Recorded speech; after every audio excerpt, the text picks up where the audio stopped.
Daniel, how the dang, God Daniel, how Daniel, how the dang. How the Daniel, how the dang, God Daniel, how Daniel, how the dang. My name is Blakk, Rasta. I want to say thank you so much for coming along with me on this precious journey, overly precious journey of Pan-Africanism and consciousness. Oh my God, this is the segment known as the Black Pot, aka Kukushonomo. Now, this is where we speak truth to power, and this certainly is where we speak pertinent issues, not petty issues relating to the development of our people, our continent, our land. This is the segment you have been waiting for, where we lick out all the fire in the faces of dirty politicians in both high and low places, all principalities and power have to come down. What are that Daniel, what that dying, God Daniel, oh what that dying. Now in this segment we don't normally like to criticize, but we only criticize when we must criticize, and if we do just criticize, we only criticize to build, not to destroy. My name is Blakk Rasta, and today I'm beginning with something from my Joy Online. Oh my God, have mercy. And it is something that is quite embarrassing. Why are the politicians in our country so thieving? Why is it that a thief would always want to have a choice? Now listen, I'm reading this from my Joy Online. It was published at 10:21 today, 10:21 in the morning. And it says, I have land worth 15.5 million American dollars. Wyoming begs Supreme Court to set aside government purchase of his properties. Now listen, it reads, businessman Alfred Wyoming on Tuesday begged the Supreme Court to set aside government's purchase of some properties belonging to him. He revealed he owns land worth 15.5 million American dollars, which was far in excess of the debt he owes the state. He said this land is readily available for use in the Volta region. Now the Supreme Court in June this year directed government to purchase the businessman's properties. This was after an auctioneer had failed to sell the properties. Potential buyers were reportedly said to be afraid of purchasing the properties because they feel those properties would maybe restored to Mr. Wyoming in the future. National Security Minister Albert Dappah made this known in a letter dated 4th March 2020, an address to the Minister of Justice and Attorney General. The letter made reference to the Supreme Court's order to have the properties of Mr. Wyoming auctioned to settle judgment debt. Now, in July 2019, after 3 years of legal juggling over the true ownership of properties in the case involving the businessman and National Democratic Congress bankroller Alfred Wyoming, the Supreme Court ordered the auctioning of the assets to defray the 47.2 million Ghana cedis debt he owes the state. You see, these thieves, unapologetic thieves, these guys were part of the reason Mahama lost so woefully. This guy stole 47.2 million Ghana cedis, and he was bragging all over the place, sending tax around, my brother, my sister, to try and scare off people who spoke about him. I remember this same man threatened to sue me for speaking the truth that I'm speaking right now.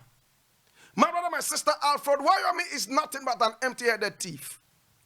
He stole 47.2 million Ghana cedis, and the courts, in fact, said so.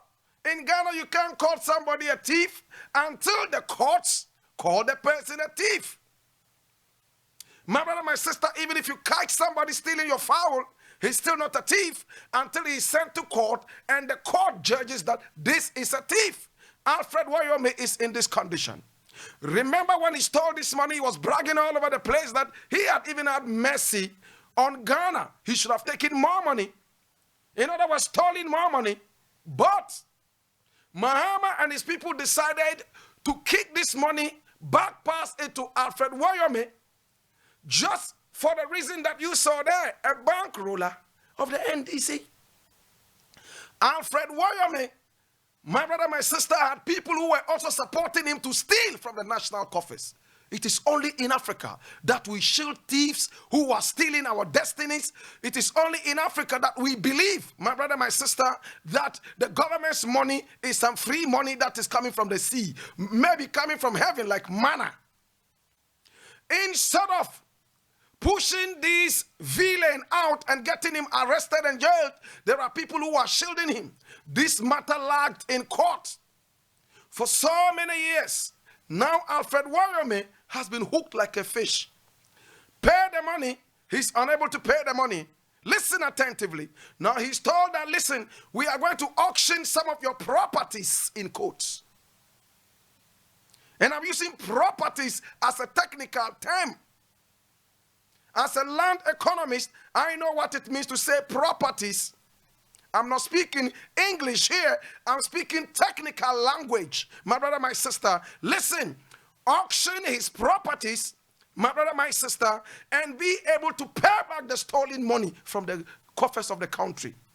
You remember that there was a big tango trying to even authenticate what belonged to Alfred Wyoming and what did not belong to him.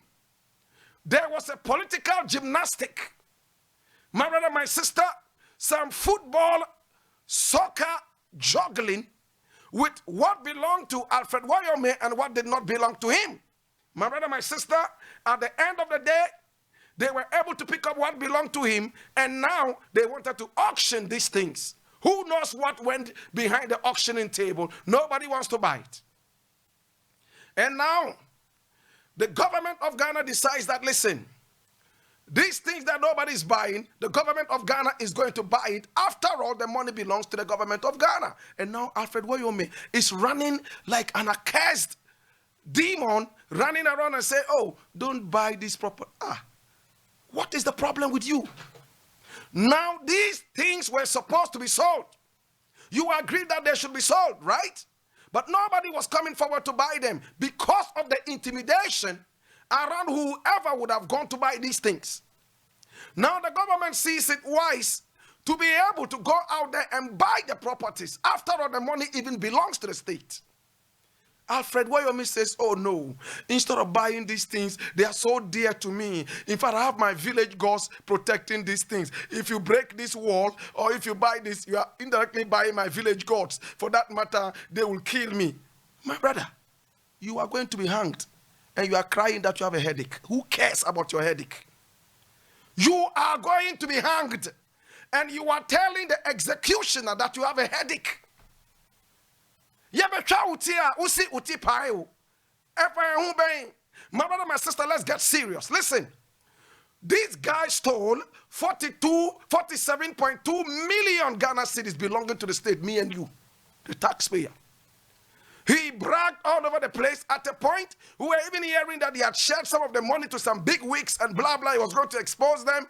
At the end of the day, he agreed that, well, I actually stole the money and I'm going to be paying in installments. My brother, my sister, he failed to do that. At the end of the day, they are going to auction your things and pay back the money to the state. You are deciding what people should auction and not what the state thinks is valuable enough to be sold. Listen, are we serious in this country? This is what Wyoming is saying.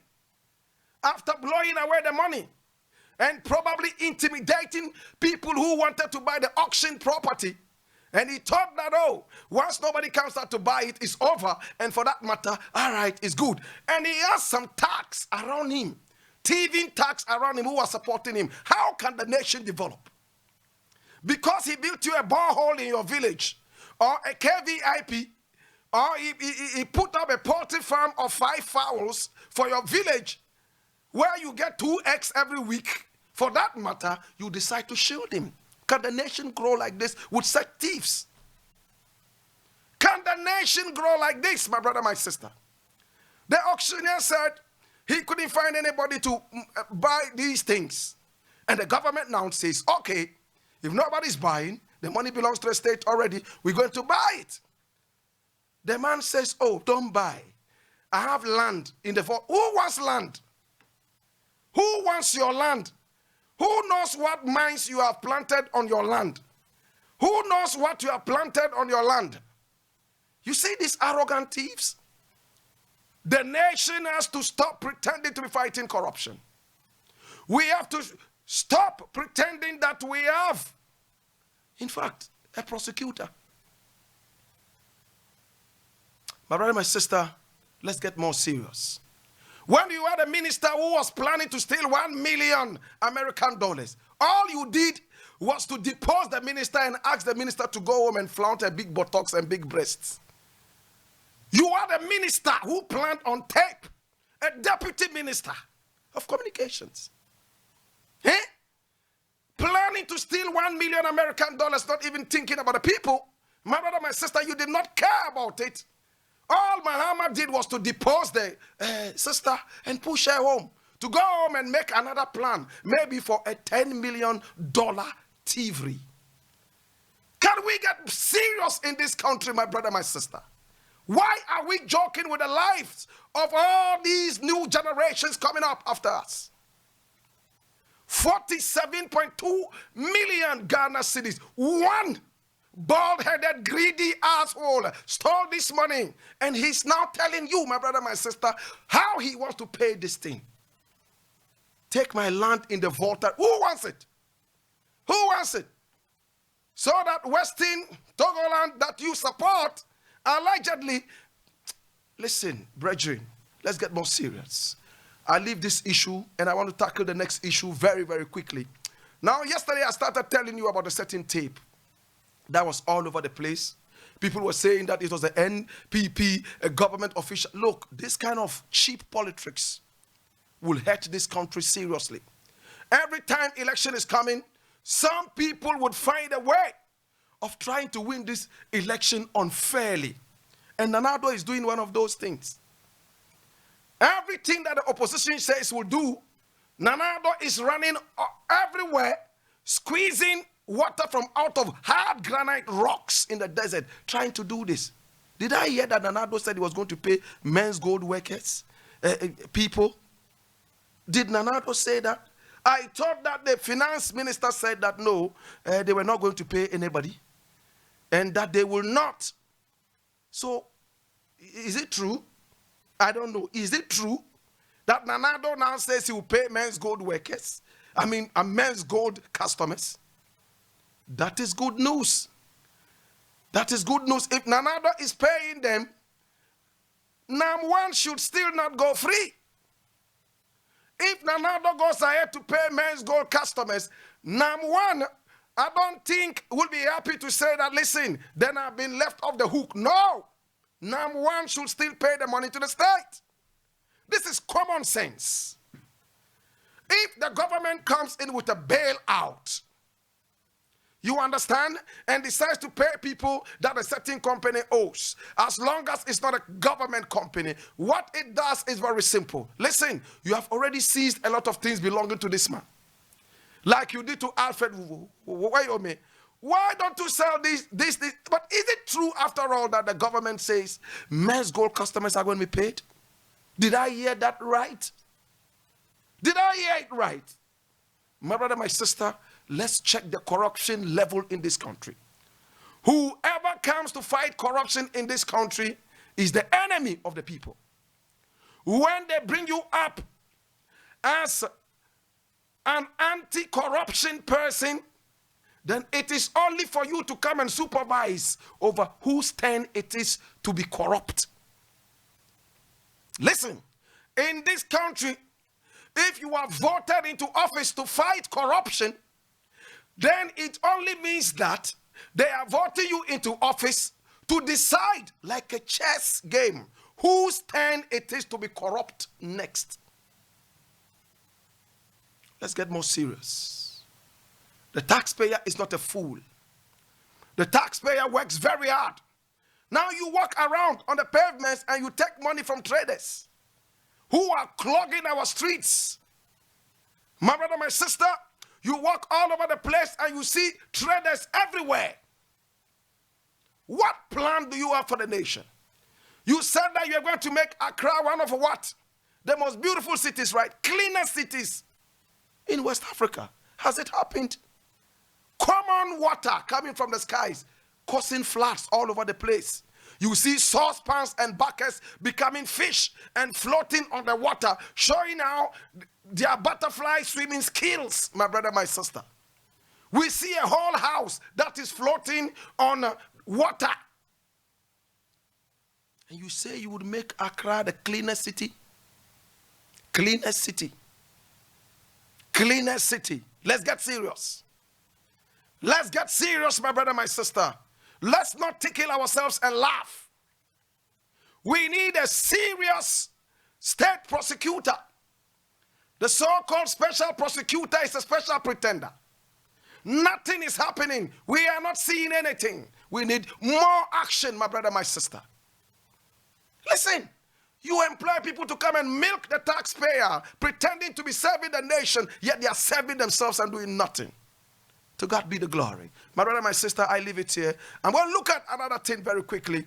And this thing is about Nigeria. And now what happened to Albert Dappah at all? Do you all remember Albert Dappah? The modeling security Capo in front of a slave queen's camera. What happened to him? You see what kind of nation we have? Somebody was planning to steal $1 million American dollars. All they did was to send her away, to flaunt it more, shake it all over the place. She had the guts to tell other people that they were ugly, they were not good looking. You are good looking. My God have mercy. You are good looking. That's why all the women's groups have forsaken her. That's why all the women's group are forsaken. When you were in power, you used your opportunity to insult other women. Now you say you are an advocate of feminism, an advocate of women. They know you. They know the fakeness in you. You see, when you are in power, you do nothing. When you are out of power, you say, oh, we are this, we are that. You are what? When you are the power, what did you do with it? When you want to know the real African, give him power.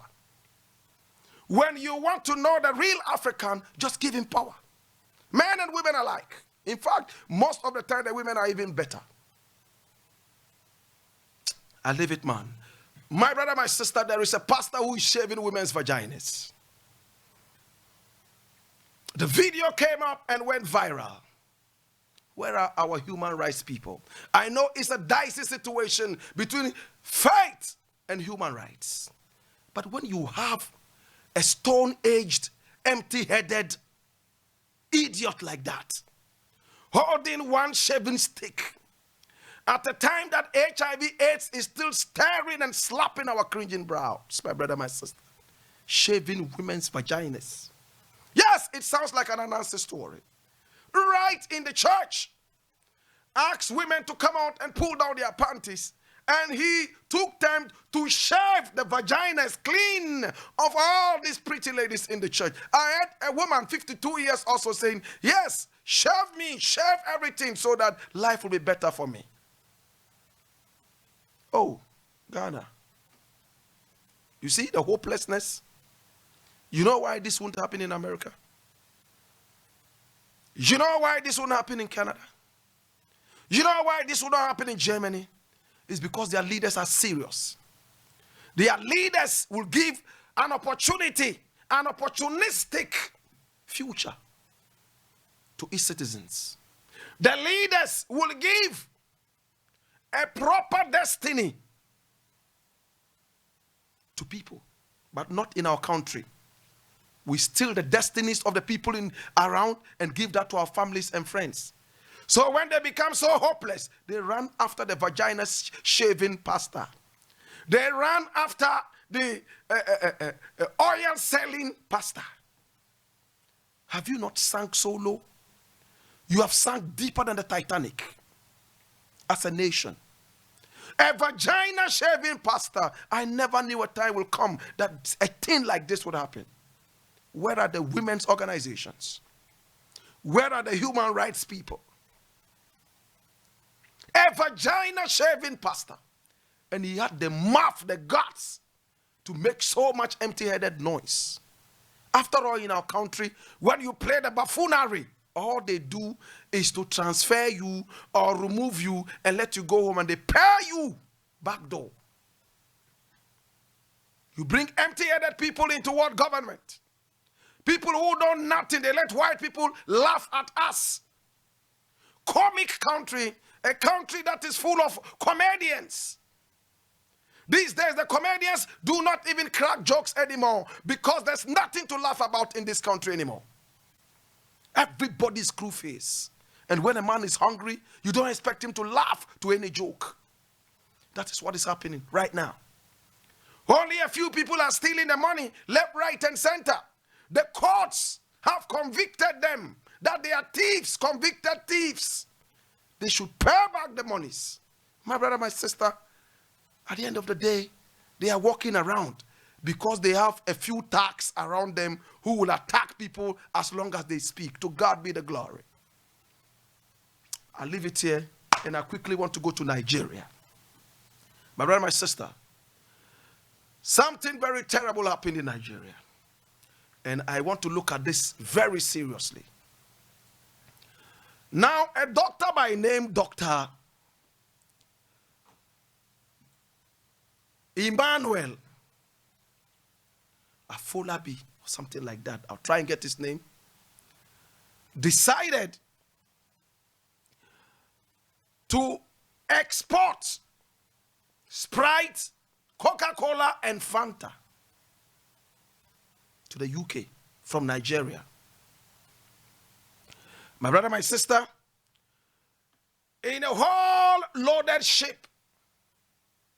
And when it went out there, the British authorities stopped the whole cargo and said that it contained a high amount of a certain chemical, and therefore it was not good for human consumption. My brother, my sister,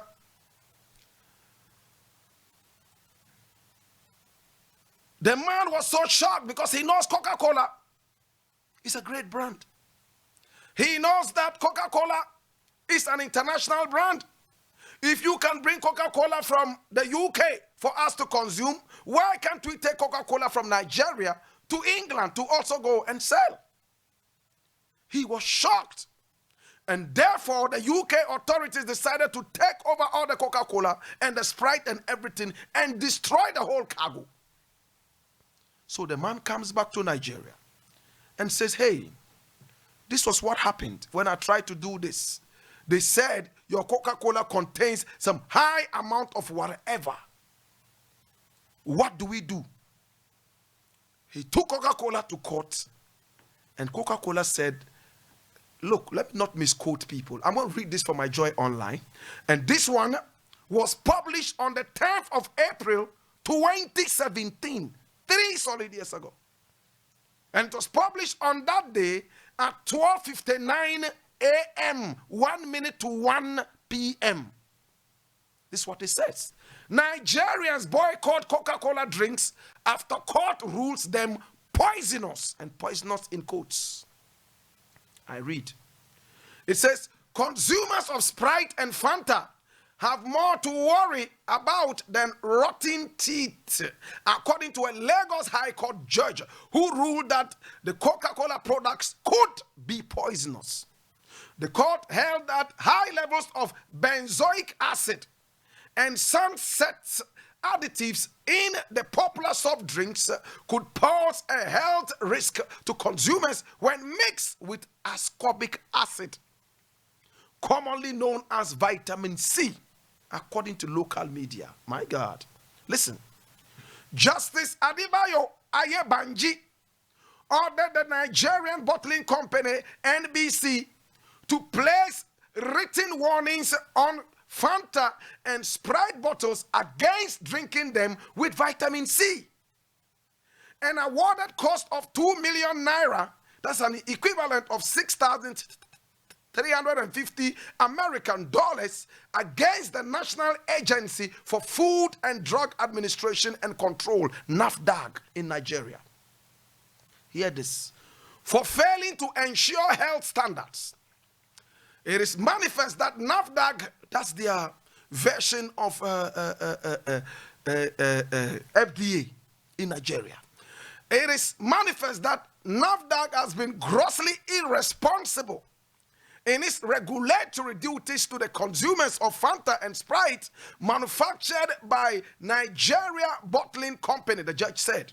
NAFDAC has failed the citizens of this great nation by its certification as satisfactory for human consumption products, which become poisonous in the presence of ascorbic acid. My brother, my sister, the businessman was called Dr. Emmanuel Fijabi Adebo. He carried Sprite and Fanta from Nigeria legally, exporting them to England.